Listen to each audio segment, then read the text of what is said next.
Assalamualaikum warahmatullahi wabarakatuh. Perkenalkan, nama saya Rosa Aulianti dengan NIM 25020101032, mahasiswi Universitas Siber Asia dengan prodi Manajemen.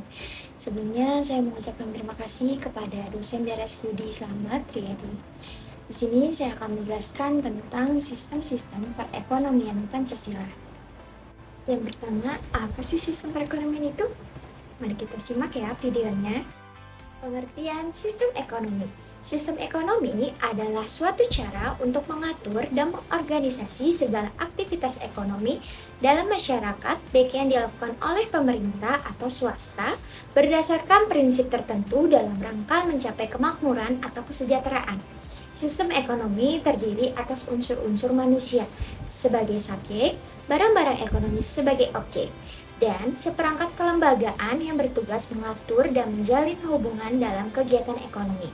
Sistem ekonomi yang ada pada setiap negara berbeda-beda, sehingga Indonesia menggunakan sistem ekonomi Pancasila.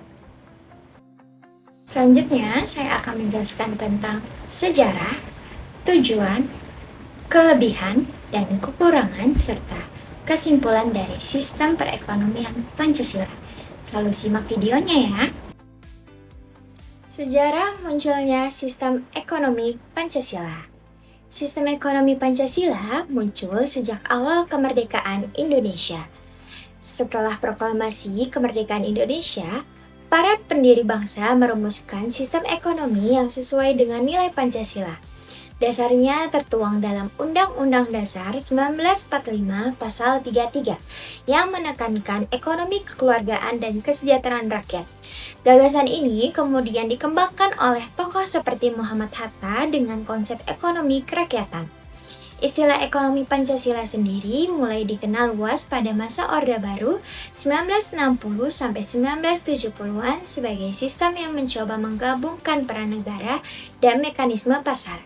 Jadi, sejarah sistem ekonomi Pancasila bukan muncul secara tiba-tiba, melainkan hasil evolusi pemikiran sejak kemerdekaan, dipengaruhi oleh konstitusi, tokoh nasional, dan dinamika ekonomi global.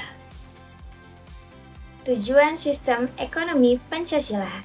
Sistem ekonomi Pancasila bertujuan untuk kemakmuran masyarakat, bukan kemakmuran orang seorang.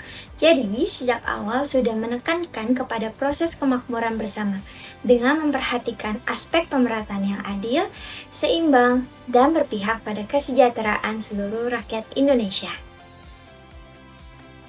Selanjutnya, kelebihan sistem ekonomi Pancasila. Yang pertama, berorientase pada kesejahteraan rakyat. Tujuan utamanya adalah keadilan sosial, bukan sekedar keuntungan. Yang kedua, menjaga keseimbangan menggabungkan peran pemerintah dan mekanisme pasar. Jadi, tidak ekstrim seperti kapitalisme atau sosialisme. Yang ketiga, mendorong gotong royong, mengutamakan usaha bersama seperti koperasi. Kekurangan sistem ekonomi Pancasila. Yang pertama, pelaksanaan sering tidak konsisten dalam praktiknya, terkadang dapat menyimpang dari nilai ideal. Yang kedua, kurang efisien dalam beberapa sektor sehingga birokrasi bisa menghambat pertumbuhan ekonomi. Yang ketiga, ketergantungan pada pemerintah menjadikan inisiatif swasta kadang kurang berkembang. Sistem ekonomi Pancasila mengacu pada setiap sila sebagai berikut. Yang pertama, roda kegiatan ekonomi bangsa digerakkan oleh rangsangan-rangsangan ekonomi, sosial, dan moral. Yang kedua, seluruh warga masyarakat bertekad untuk mewujudkan kemerataan sosial, yaitu tidak membiarkan berkembangnya ketimpangan ekonomi dan kesenjangan sosial.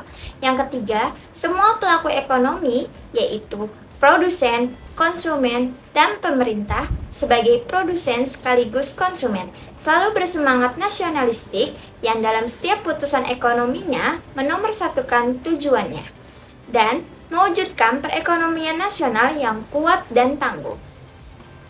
Dan yang terakhir adalah kesimpulan.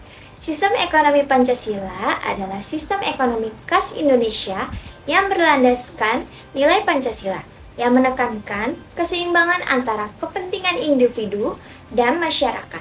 Sistem ini menggabungkan peran pemerintah, swasta, dan rakyat dengan tujuan utama mencapai keadilan sosial dan kesejahteraan bersama. Dengan ciri gotong royong, ekonomi kerakyatan, dan penguasaan negara atas sektor penting, sistem ini berusaha menghindari kelemahan kapitalisme dan sosialisme. Meskipun dalam praktik masih menghadapi berbagai tantangan, ekonomi Pancasila tetap menjadi pedoman dalam pembangunan ekonomi Indonesia agar lebih adil dan merata. Cukup sekian untuk penjelasan saya. Kurang lebihnya mohon maaf apabila ada kesalahan kata. Wassalamualaikum warahmatullahi wabarakatuh.